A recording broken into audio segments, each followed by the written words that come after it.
उस कृष्ण का तो इस संसार में अब एक और शब्द वासुदेव के विरुद्ध मत कहना, अन्यथा क्या अंगराज? हाँ? मार डालोगे मुझे? मार डालोगे?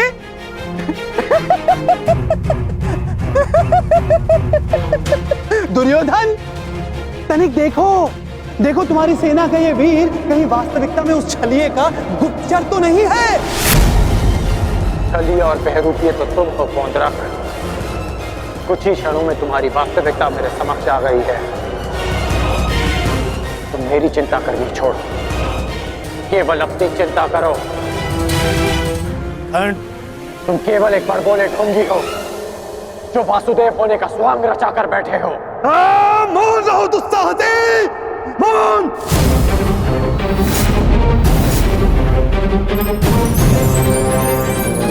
तेरा इतना दुस्साहस कि तू मुझे पौंद्र का वासुदेव को ढोंगी कहता है, मूर्ख! शांत हो जाओ मित्र, शांत हो जाओ। पौंद्र, कांड का यह तात्पर्य नहीं था। मेरा यही तात्पर्य था। ये ढोंगी है।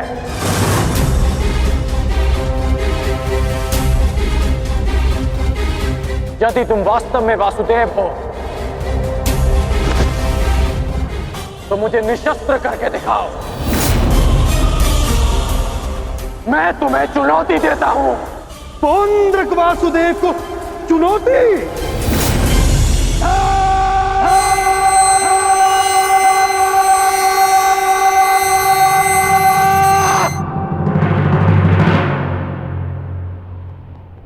ऐसे खड़े खड़े देख क्या रहा है तू, मूर्ख? हाँ हाँ, मेरे साथ युद्ध कर। मेरे हाथों मरेगा, तुझे मोक्ष मिलेगा। हाँ, जिस प्रकार आज मैं तेरा अंत करने वाला हूं, उसी प्रकार मैं उस कृष्ण का भी अंत करूंगा, उस रणछोड़ का। जो रासलीला के नाम पर स्त्रियों को भ्रमित करता है, जो बाल क्रीड़ा के नाम पर स्त्रियों के वस्त्र चुराता है, जो स्वयंवर से स्त्रियों का हरण करता है, उस कृष्ण का पक्ष ले रहा है तू। उसके लिए तू मुझसे युद्ध कर रहा है। उस कृष्ण का भी मैं वध करूंगा, पहले तेरा, उसके बाद उसका।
अगला प्रहार तुम्हारे सीने को चीर देगा पौंद्रक। क्षमा मांगो।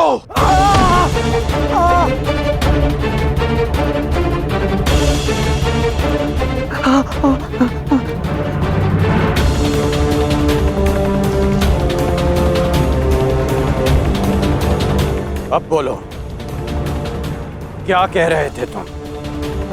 कौन हो तुम? मैं ही हूं वास्तविक वासुदेव। पौंद्रक वासुदेव मैं ही हूं। पाखंडी! नहीं कर्ण, मित्र नहीं, नहीं मित्र। रुक जाओ अंगराज।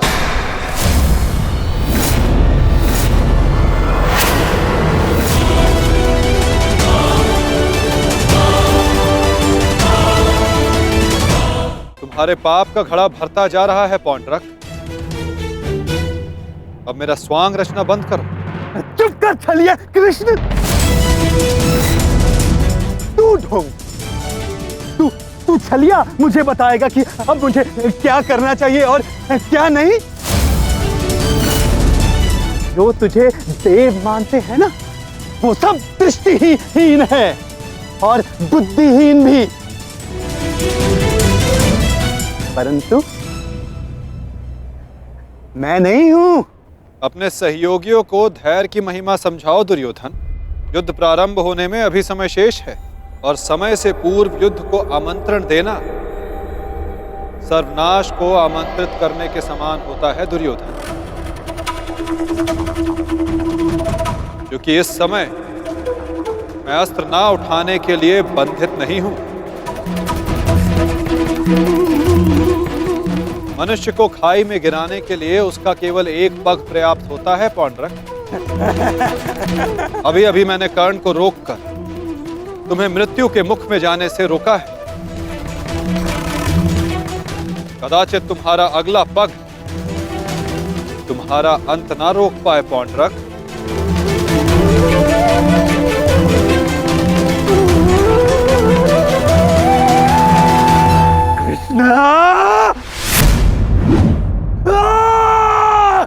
बंद कर ये भाषण छलिए।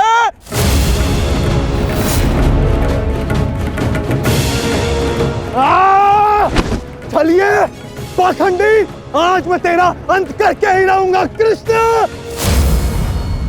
पहले रखो मित्र, क्रोध मुझे भी आ रहा है। अपने क्रोध को युद्ध के लिए बचा के रखो।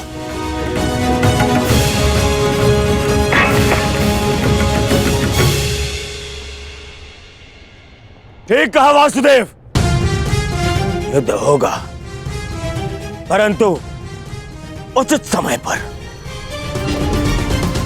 और उचित स्थान पर। उस महायुद्ध के प्रथम दिवस पर मैं आपको उत्तर अवश्य दूंगा।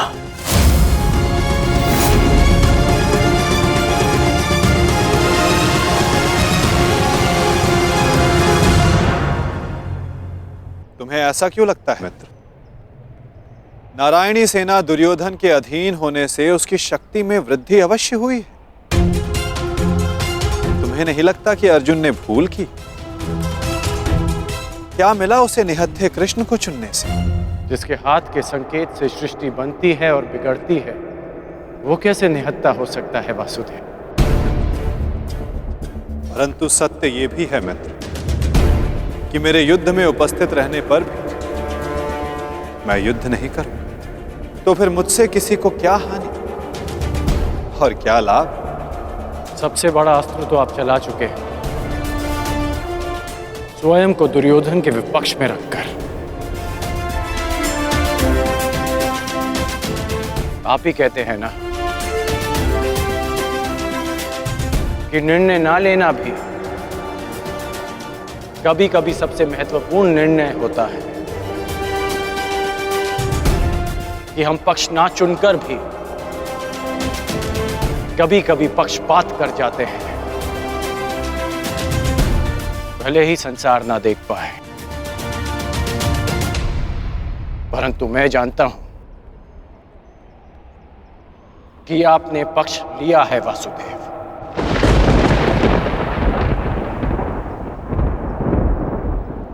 नहीं मित्र, मैं किसी का पक्ष नहीं लेता, ना किसी को चुनता हूं। लोग मुझे चुनते हैं या छोड़ते हैं। मानता हूं कि आपने किसी को नहीं चुना, परंतु आपने दुर्योधन को बाध्य किया कि वो आपको ना चुने। आपने ऐसी परिस्थितियां उत्पन्न की कि वो ही आपको चुने जिसे आप चुनना चाहते हैं।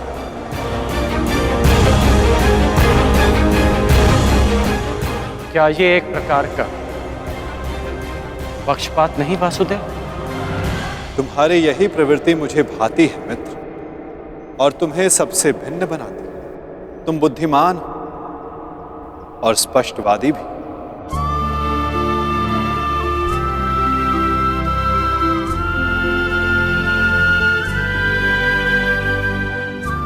ऐसा होकर भी क्या लाभ वासुदेव,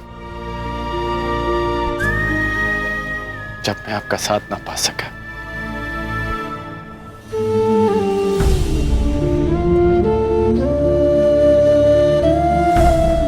कितने वर्ष हो गए हमारी भेंट को?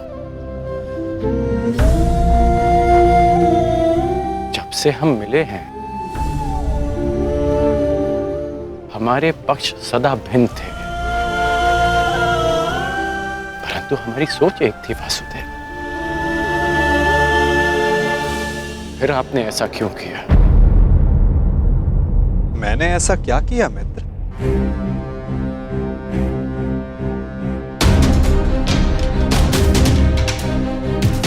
आप सब जानते हैं फिर भी ये प्रश्न कर रहे हैं। अब तो मान जाइए कि आप पक्षपाती हैं। कैसा पक्षपात अंगराज? विराट नगर में मैंने कौरवों और पांडवों को समान अवसर दिया कि द्वारका आकर मुझसे पहले जो समर्थन की मांग करेगा मैं उसी का समर्थन करूंगा। विराट नगर में जब आपने वचन दिया वहां सब उपस्थित थे, परंतु द्वारका में जो घटित हुआ वो केवल दुर्योधन और अर्जुन ही जानते हैं। दुर्योधन को केवल आपने भ्रम दिया और शक्ति दी अर्जुन को।